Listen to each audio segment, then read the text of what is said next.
I can't believe that we just did that.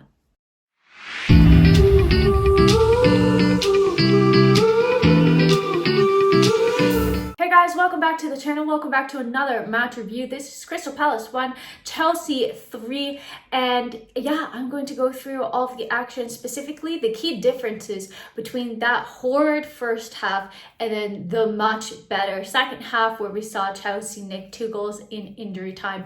And fun fact, I didn't see them live because it was super late. I was falling asleep.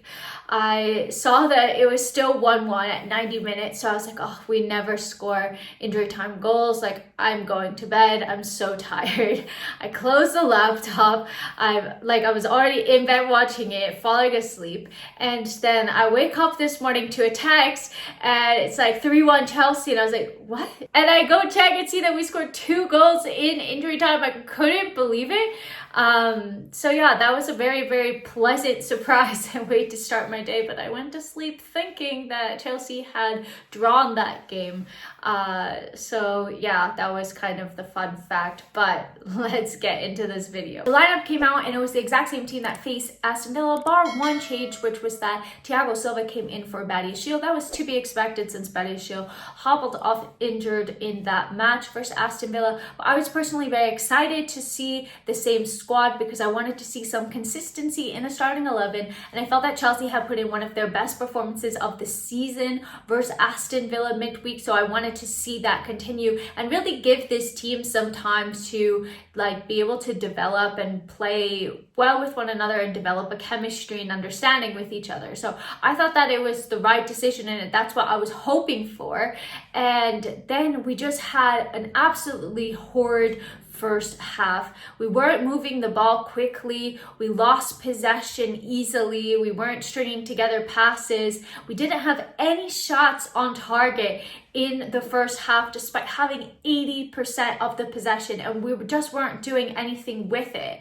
And there's this really viral graphic going around Twitter that illustrates that there was this massive gap between the defense and the midfield and the attack, and we were once again leaving Caicedo just a bit on his own. He was coming in almost as a third center back, and I think that that's in order to protect Thiago Silva. I don't see another reason apart from that why he would be instructed to do that, but that was my understanding, and it just made it impossible to link anything together because we had this massive gap in our midfield. One of the things that I noticed a lot was that we were trying to play out from the back and we got into some really risky situations, and that's how we eventually conceded the first goal. Just not getting the ball out of there. Madueke and Caicedo both fluff their chances to clear the ball and end up getting caught out and score a golazo. And it seems like other teams score worldies against us. I don't know why, maybe that's just my perception, but at this point I was like, you've got to be kidding me. We've just made it 10 times harder for ourselves, because Crystal Palace's whole game plan was to sit back and wait for us to tire ourselves out and then counter us. And we played right into that and they were able to just defend that. So it was a really, really frustrating first half as a Chelsea fan. We wanted to see a lot of changes in the second half. We did see one, which was that Madueke came off for Nkunku. And I think what this allowed was Cole Palmer to drift over to that right-hand side instead of playing as the false 9. And he just looked a lot more comfortable. He was able to get on the ball more, which allowed spaces to open up elsewhere on the pitch. So we saw that Gusto and Chilwell were able to bomb forward more, and that allowed them to put more crosses in. And Gusto, in particular, I thought had a pretty good game. He put 11 crosses in. He was just spamming them in, hoping to connect with somebody. And just a couple of minutes into the start of the second half, after, side note, we were waiting for 7 minutes for the referee to fix his communication or whatever, and got a really cool new chant out of it, that Gusto put in a cross and Gallagher was there, and Conor Gallagher just loves scoring at Selhurst Park for whatever reason. His first goal of the Premier League this season, and 1-1. So in the second half, I was thinking okay, we've attacked it, we're moving the ball quicker, we're looking a lot better. So let's go and win the game now. And it just felt like we we had more momentum, we were building up better, we didn't have that massive gap between the defense and midfield, and I'm thinking a large part of this is because Thiago Silva came off injured and Colwell replaced him, so we were able to have more build up play and not as much space in that midfield. And I also think that just having Palmer out wide allowed us to operate a bit better. You have another attacker in Nkunku that you're focusing on. And I felt that in the first half, Madueke and Gusto were kind of getting into similar areas. They weren't understanding each other as well. And then that in turn limited Gusto because he wasn't bombing forward. So overall, I thought that tactical change by Maurizio Pochettino made a lot of sense. It ended up working in this match, but we get to the 90th minute, and if you're like me, I was falling asleep because it was freaking late, and I just said, okay, well, Chelsea never score injury time winners, so I'm going to bed so I could wake up early tomorrow. And we went and scored too, and I really loved that Cole Palmer was at the heart of both of these Chelsea goals. The second goal, he did really well to pick out Gallagher again, and then Gallagher's in the right place, right spot. That's what happens when you have attackers in the box. I feel like Chelsea are so guilty of this, of sending a cross in, but then nobody's there. And we finally saw that there were people waiting on the end of the box to attack that ball. And I was so happy. It's the second time that he scored an injury time winner versus Crystal Palace, which is super ironic considering that's where he had his breakout season on loan. And I think it's the first time that Chelsea have scored an injury time winner since Conor Gallagher did versus Crystal Palace a year ago, if I'm not mistaken. So after that, Chelsea attacked again. Cole Palmer once again found Enzo. He was able to kind of fake out and had a lot of time to take a shot and put it home for 1-3 to Chelsea.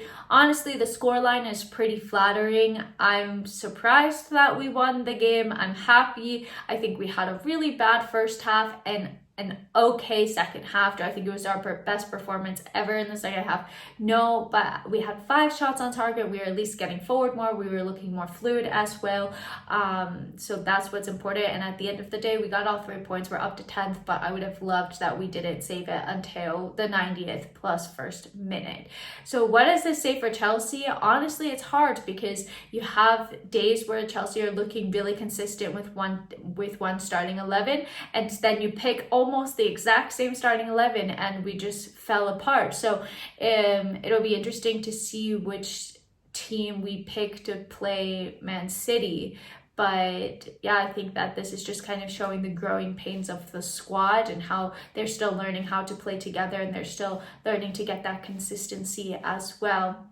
So overall, it was an interesting game to say the least. I'm happy that Chelsea got all 3 points. Sad that I missed it. I feel really dumb for turning the game off early, which I never do. And I was just so overcome with tiredness that I just did it, but whatever. And I think in this game, standout performances for me were Gusto for the amount of crosses that he was putting in. I thought that he's really making it look he's not making us miss Reece James as much as we did last season, and I mean that in the best way. Like, anything that he can do to minimize the loss of one of the best right backs in the world, I think just speaks volumes to him. So he's been a brilliant signing, and I think that he's really stood up and played well.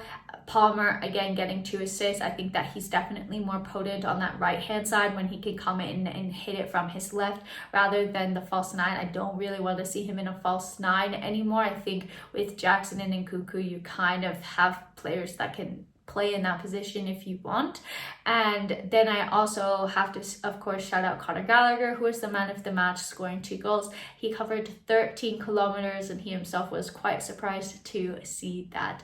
So hope that you guys enjoyed this match review. Let me know your thoughts about the match. And sorry that this is so late. I, of course, as I said a million times, went straight to bed after the match because I can't with these late kickoffs. Like, just give me an afternoon game and I will get it out a reasonable time after the game. But hope you guys still like listening to these match reviews a day-ish late.